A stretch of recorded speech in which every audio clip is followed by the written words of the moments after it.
Daniel's boots crunched on the thin layer of dust that covered the cave floor. The air inside was cool and heavy, every breath tasting faintly of metal. His flashlight beam danced over jagged rocks and strange markings carved deep into the walls. He had come here alone, drawn by rumors of an untouched cavern hidden in the cliffs of this alien world.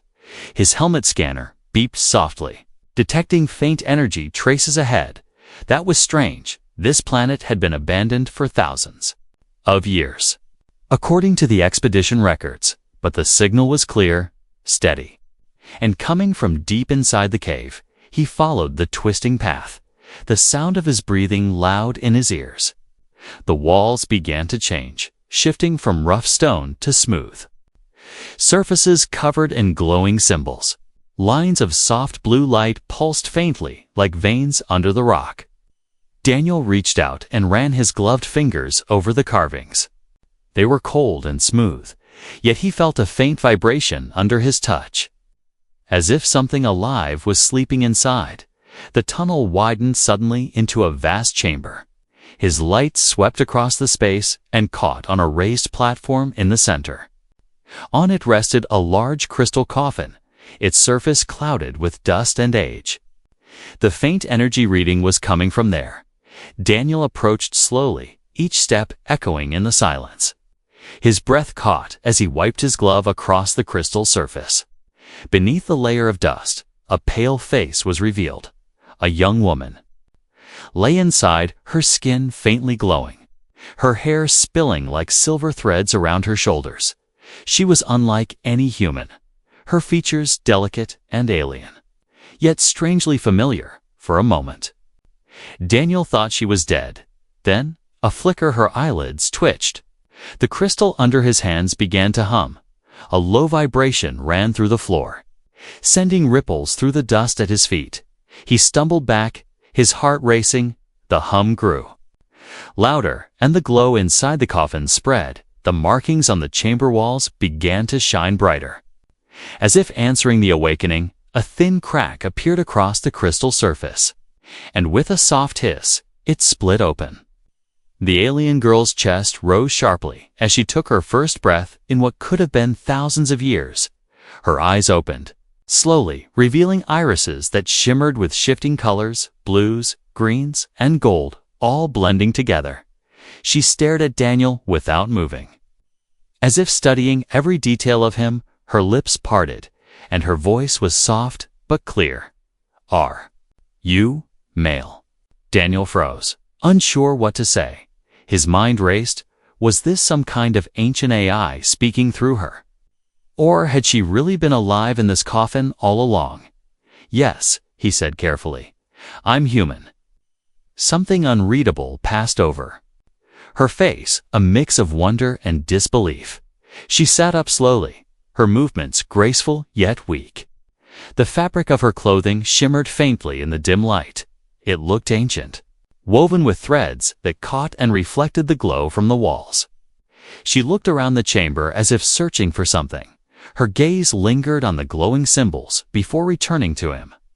"How long?" she whispered. "How long have I been sleeping?" Daniel hesitated. "I don't know," he said, "but the energy readings here are ancient. You could have been here for thousands, maybe tens of thousands of years."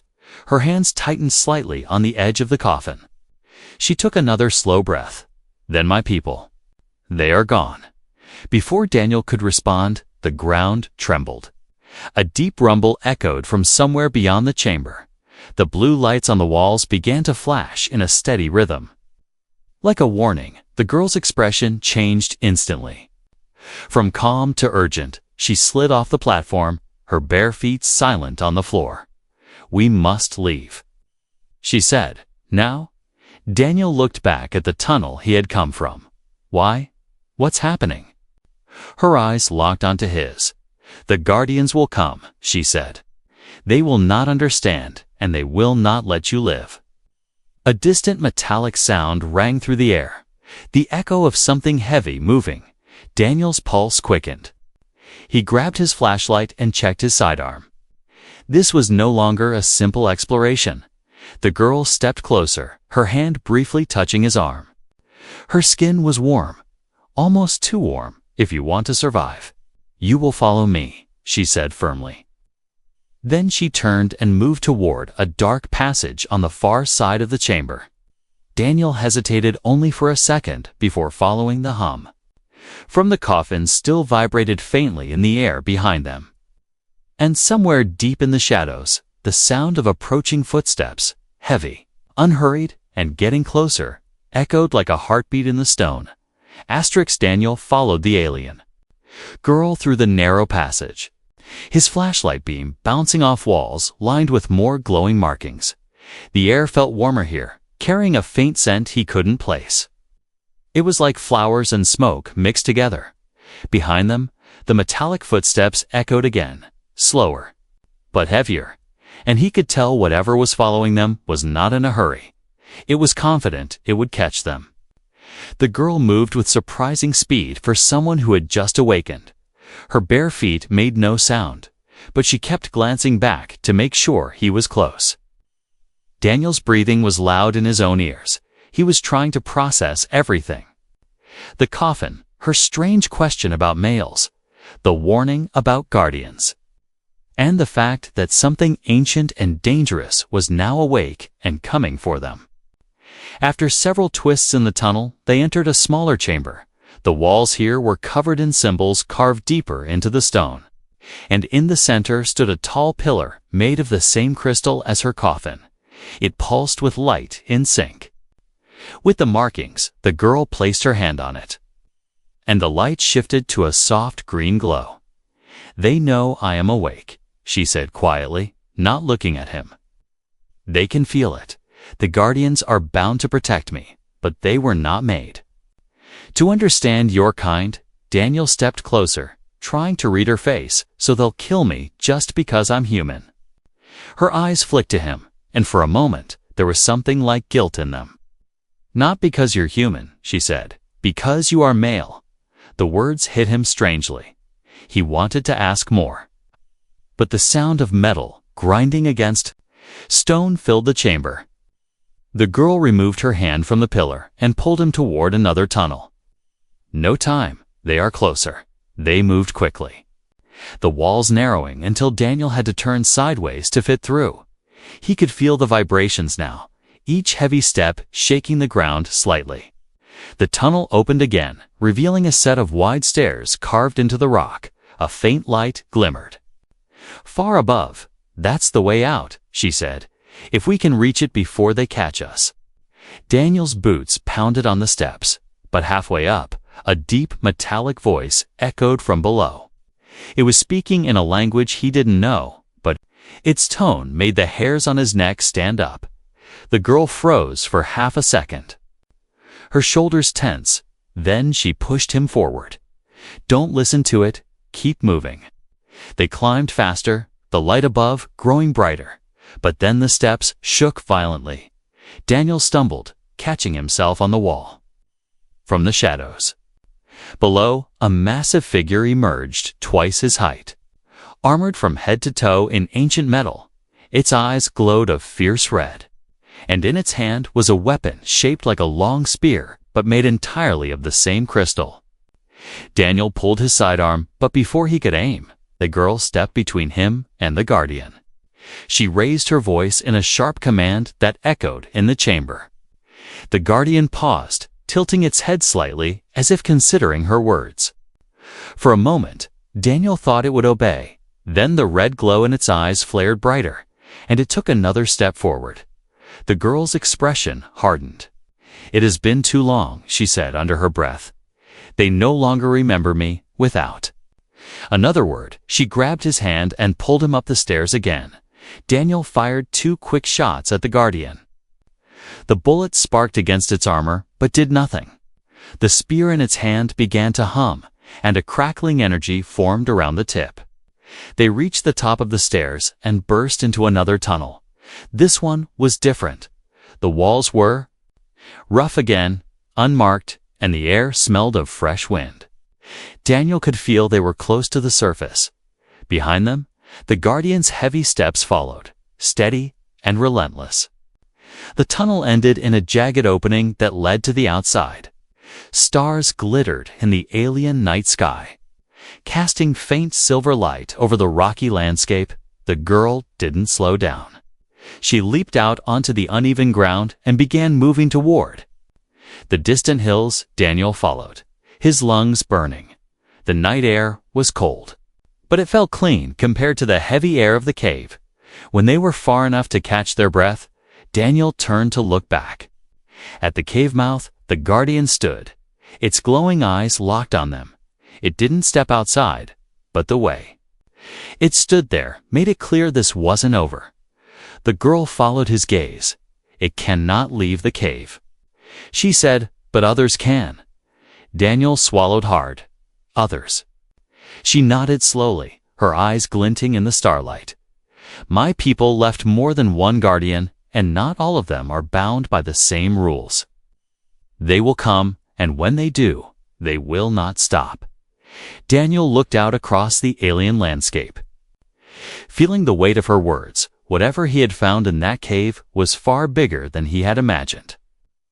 And now there was no going back. The cold wind cut across the rocky hills as Daniel and the alien girl moved quickly through the darkness. The stars above were sharper than any he had seen on Earth, thousands of them filling the sky, casting pale light over the strange terrain. The ground crunched under their steps, scattered with crystal-like stones that glowed faintly when touched by their feet. The girl never looked back. But Daniel could feel her urgency. Every few minutes she would pause, tilt her head slightly, and listen. He tried doing the same. And sometimes he thought he could hear it, a distant metallic rhythm, like armor brushing against stone, but it was always far away. They reached a narrow canyon where tall rock walls rose on both sides. The girl slipped inside, leading him. "Deeper, it is harder for them to track us here," she whispered. "The rocks hide the heat of your body." Daniel didn't like the sound of them. "How many are we talking about?" he asked. She hesitated before answering. 3, maybe 4. "The ones outside the cave are faster than the one you saw, and smarter. They are not bound to protect me. They were made to hunt intruders." Daniel tightened his grip on his sidearm.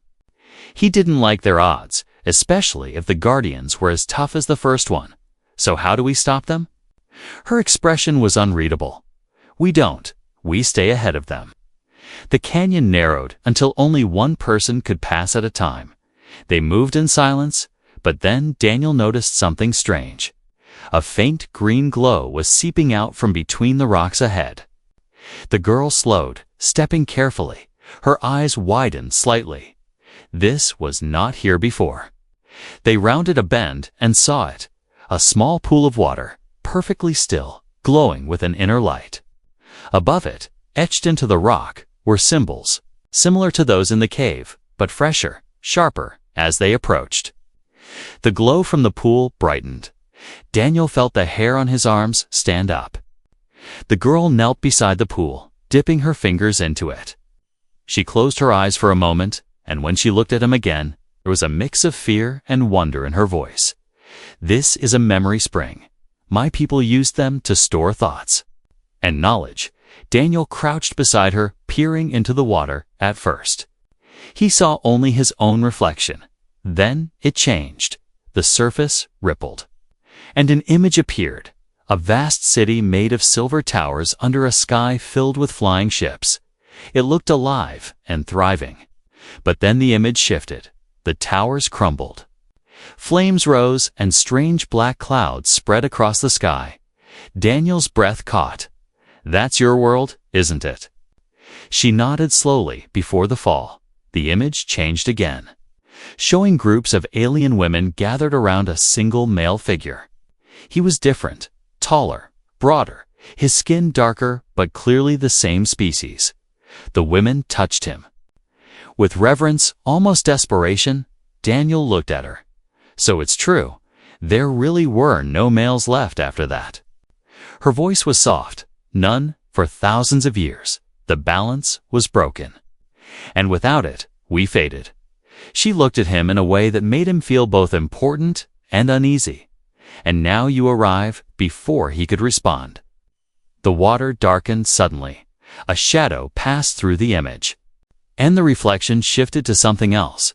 A metal mask with glowing red eyes staring back at them.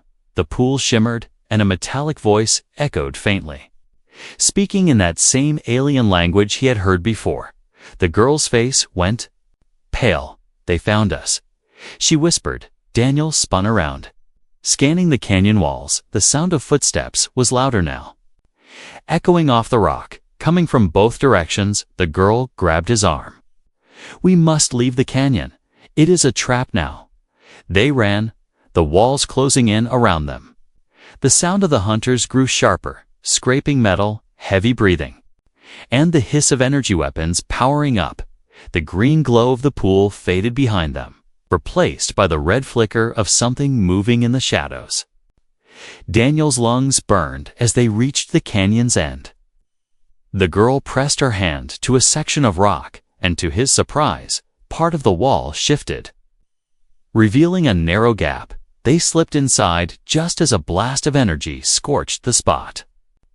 Where they had been standing, the stone glowed hot for a moment before cooling. Inside, the passage was pitch black. Daniel flicked on his flashlight, but the girl quickly covered it with her hand. "No light, they will see," she whispered, guiding him forward in total darkness. They moved by touch alone, the floor uneven. Daniel could hear his own heartbeat and the faint sound of her breathing ahead. Then, from behind, a metallic clank echoed in the darkness, much closer than before. Whatever was hunting them had entered the passage, and it was moving faster than they were. The girl squeezed his hand, her voice almost inaudible. "If they catch us here, there will be no escape." The darkness around them felt alive, pressing against their skin as they moved deeper into the narrow passage. The air grew warmer, and Daniel could feel the faint vibration of the ground under his boots. Each step sounded too loud, every breath too sharp behind them. The metallic clank of pursuit echoed again, this time closer. The girl's hand tightened around his, guiding him left, then right. Her movements were fast and sure, as if she knew every turn by memory. Daniel couldn't see her face, but he could feel the urgency in the way she pulled him along. Suddenly, the tunnel widened, and pale light spilled in from above. A shaft of moonlight filtered through cracks in the rock, revealing a hidden chamber. The ceiling was high, covered in hanging crystal-like growths that shimmered faintly. In the center of the floor was a large circular stone covered in unfamiliar symbols. The girl released his hand and knelt beside the stone, running her fingers over the carvings. "This is an old gate," she said softly. "A path between places." Daniel glanced over his shoulder, the sound of the hunter's approach now a steady rhythm. "Can we use it?" Her expression was uncertain. "It requires a key," she said. "One I do not have." Before Daniel could ask what that meant, the clanking footsteps grew louder. Shadows moved in the tunnel behind them, and then a shape emerged, tall, armored, its eyes glowing with that same cold red light. It stepped into the moonlight, its armor reflecting the glow of the crystals. Daniel's hand went to his sidearm, but the girl shook her head quickly. "Weapons will not break its shell," she whispered. "We must outwit it." The guardian raised its arm, and the air shimmered. Around its weapon, Daniel could feel the heat building. His mind raced, scanning the chamber for anything useful. That's when he noticed the crystals above them, hanging like spears. Some were large enough to crush a man, or even a guardian. If they fell, "Get down!" Daniel shouted, and he fired not at the guardian, but at the ceiling. The blast cracked one of the crystals, and with a sharp sound, it broke free, crashing down in a shower of sharp fragments. The guardian stepped back, narrowly avoiding the impact. Its head turned toward Daniel, the red glow in its eyes burning brighter. The girl seized the moment, darting forward and pressing her palm hard against the stone gate. She began to speak quickly in her own language, the symbols under her hand glowing faintly. Daniel fired again at the ceiling, shattering another crystal. The guardian raised its weapon, but before it could fire, the stone gate pulsed with light. A thin circle of blue energy formed on the floor, expanding outward. The air around it shimmered like heat rising from metal. The girl grabbed Daniel's arm. "Now?" she urged, pulling him into the glowing circle. The guardian lunged, but as it reached for them, the blue light flared bright. The world around Daniel twisted, the air rushing past his ears, and the floor vanished beneath his feet. When the light faded, they were no longer in the cave.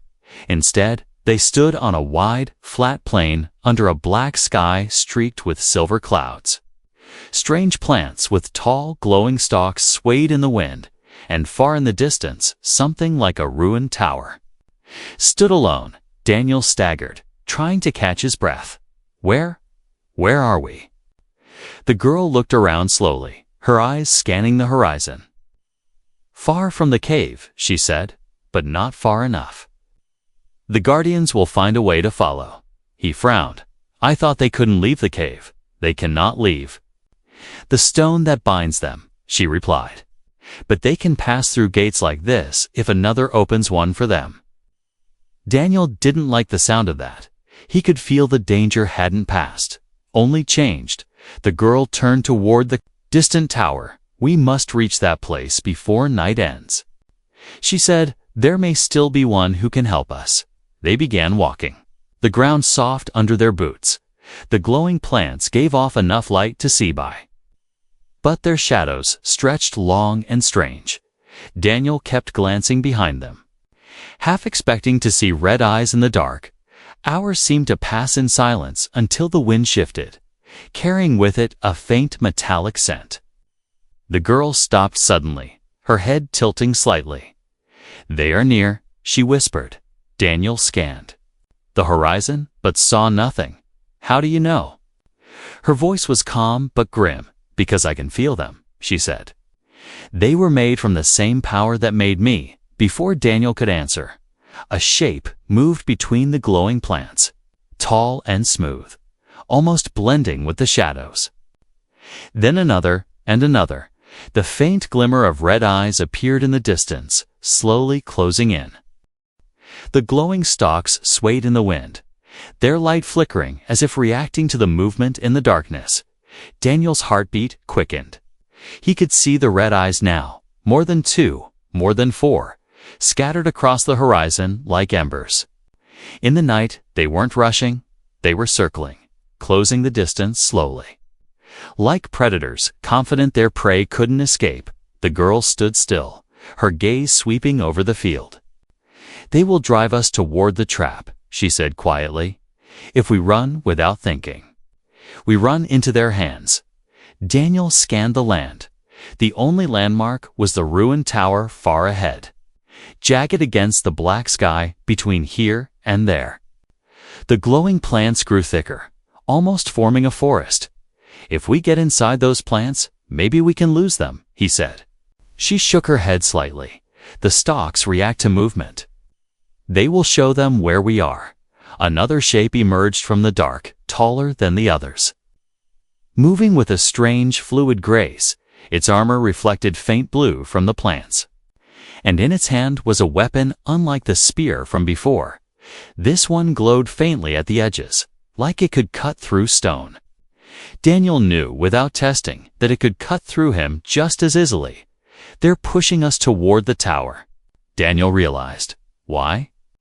The girl's voice was low. "Because something waits there, something worse than them." The nearest hunter took a slow step forward, the light from its eyes catching the curve of its helmet.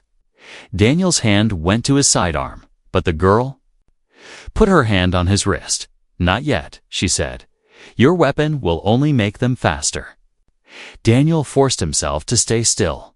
The hunters advanced, the circle tightening. He counted at least 7 shapes now, all moving in perfect silence except for the faint hum of their weapons. The wind picked up, and the glowing plants began to sway violently, casting shifting shadows across the ground. Suddenly, one of the hunters broke into a run. its metal feet striking the ground with a sharp, rhythmic sound. The others followed. The stillness shattered. "Now?" The girl shouted, grabbing Daniel's arm and pulling him toward the thicker cluster of plants. The stalks brushed against him, their glow flaring brightly at his touch. Immediately, sharp metallic clicks echoed as the hunters changed formation. Closing in faster, Daniel pushed through the glowing forest, the stalks bending and snapping under his weight. The girl moved like water, slipping between them with barely a sound. Behind, the red eyes bobbed and darted between the light. Always getting closer, the ground dipped suddenly, and Daniel stumbled, sliding down into a shallow hollow hidden among the plants. The girl landed beside him, pressing a finger to her lips. They crouched low, the stalks above hiding them from direct view. The hum of weapons passed close. So close Daniel could hear the faint worry of the hunters' breathing systems. One of them stopped just a few steps away, turning its head slowly. Daniel held his breath. His finger rested on his weapon's trigger. But he didn't dare move. Then, from somewhere deeper in the glowing forest, a loud, sharp crack rang out. Like stones splitting under extreme heat, the hunters immediately shifted. Breaking into a run toward the sound, the red eyes vanished into the light. Leaving the hollow in silence, Daniel exhaled slowly. What was that? The girl didn't answer right away. Her eyes were fixed in the direction the hunters had gone. "A distraction," she said at last, "but not one I made." Daniel's stomach tightened. "Then who?" Before he could finish, a voice came from the shadows to their left, calm but carrying weight. "If you want to live, follow me." Daniel turned sharply. A figure stood between the stalks, half hidden by their glow. It was not armored like the hunters. Its form was slimmer, its movements more fluid in the faint light. Daniel could see its face, alien-like the girl's, but older, sharper. The stranger's eyes were bright silver, reflecting every flicker of the plants. The girl rose slowly, not lowering her guard. "Who are you?" The stranger tilted its head slightly. "One who remembers what your people have forgotten," it said, "and one who knows how to end this hunt." Daniel exchanged a quick glance with the girl. They had no reason to trust this stranger, but the hunters were still out there, and the tower loomed ahead, waiting. The stranger stepped back into the stalks, its silver eyes watching them. "Choose quickly," it said. "The hunters are not the only ones moving tonight." Daniel hesitated. Only a moment before stepping toward the stranger, the girl followed close, her eyes never leaving the figure's silver gaze. The stranger turned without another word, leading them deeper into the glowing forest. The stalks whispered against their clothes as they passed, the soft light painting shifting patterns on their skin. They moved in silence for several minutes, the distant hum of the hunters fading behind them. Daniel could still feel the tension in the air, as if the plants themselves knew they were being watched. Eventually, the ground sloped upward, and the glow around them dimmed, replaced by faint moonlight. At the top of the slope stood a cracked stone archway, half buried in the earth. Beyond it was a small clearing surrounded by jagged rocks. The stranger stopped here, turning to face them. "You are farther from the hunters now," it said, "but not beyond their reach." Daniel crossed his arms, his voice low. "Who are you really? Why help us?" The stranger's silver eyes glinted. "Because I know what you are, human. And I know why they chase you." The girl's expression tightened. "They want him because he is male," she said. The stranger gave a slow nod. "Yes, but it is more than that." It stepped closer, studying Daniel as though seeing through his skin. "Your blood carries a pattern, an echo of something my people lost long ago. It is not just the fact that you are male. It is the fact that your body could awaken what has been sleeping in ours for 10,000 years. Daniel felt a chill crawl up his spine. "You mean? You're saying they want to use me to bring your species back?" The stranger's gaze didn't waver, not just bring it back, control it. The girl's voice was sharp. Control. What do you mean? The silver-eyed figure glanced toward the distant tower, barely visible through the gaps in the rocks. Inside that tower is the one who commands the hunters. She believes that if she binds him to her bloodline, she will become the mother of a new empire. All males after him will belong to her alone. Daniel's stomach tightened. He thought the hunters wanted him as a target, but now he realized he was a prize. The wind shifted suddenly, carrying with it a faint metallic sound. The stranger's head turned sharply. They are closer than I thought. It said, "We cannot stay here." They moved again, weaving through the rocks. The stranger was fast, almost gliding over the uneven ground. Daniel followed, his boots slipping on loose stones. The girl stayed close to him, her eyes scanning the shadows. A sudden flash lit the sky behind them, followed by the crack of an energy blast hitting stone. Dust rained down, and Daniel threw himself against the rocks. Another blast came, closer this time. The hunters were firing blind into the forest, forcing them to move faster. The stranger led them toward a narrow fissure in the rock, barely wide enough for a person to squeeze through. Inside, it said, "They cannot follow here." Daniel slid sideways into the fissure, the rough stone scraping his shoulders. The girl followed, and the stranger came last. The passage opened into a hidden cavern lit by a single glowing stone in the ceiling. The air here was warmer, carrying a faint hum that seemed to come from the walls. The stranger finally stopped, turning to them. "You have a choice," it said. "If you keep running, they will catch you sooner or later.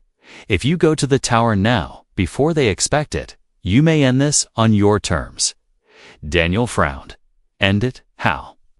The silver eyes fixed on him. "By confronting the one who commands them and either killing her or accepting her claim." The girl stepped forward, her voice firm.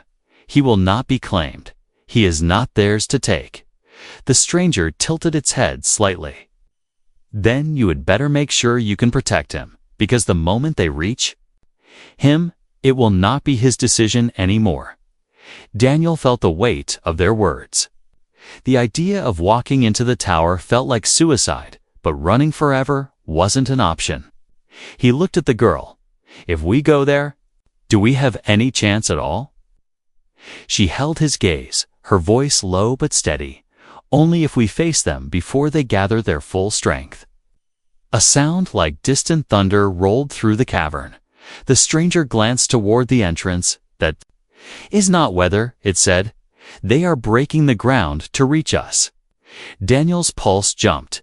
He didn't need any more convincing. "Then we go to the tower," he said. The girl nodded, her eyes hard.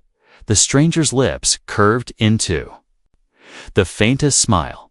"Good," it said. "Then we move before the next moon rises." The tower rose from the earth like a jagged tooth, its black stone walls catching the silver light of the twin moons. Daniel stood at the edge of the rocky slope leading up to it, his breath misting in the cold air. The girl stood at his side, her silver hair moving with the wind. Behind them, the stranger waited in silence, its silver eyes fixed on the glowing slit windows high above. There was no sign of the hunters, but Daniel could feel them, somewhere in the shadows, moving, waiting. The girl's voice was low. "They will not attack until we are inside. The one who commands them wants you alive." Daniel tightened his grip on his weapon. "That doesn't make me feel any better." They began the climb, the ground crunching under their boots. The closer they got, the more Daniel noticed the strange hum in the air. It was the same sound he had heard in the cave, a deep vibration that seemed to reach into his bones. The tower door was massive, carved with swirling patterns that moved slightly when he stared at them too long. The stranger stepped forward and pressed its palm to the door. The carvings flared with pale light, and the massive stone slabs slid open without a sound inside. The air was warmer, and the walls were lined with tall pillars. Each one held small crystal shards that pulsed faintly, casting shifting shadows across the floor. The sound of footsteps echoed from the far end of the hall. Slow, deliberate. The figure that emerged was taller than the girl, but shorter than the hunters. Her presence filled the space, her eyes a deep crimson, and her hair black as night. She wore armor that gleamed like liquid metal, and when she smiled, it was slow and certain.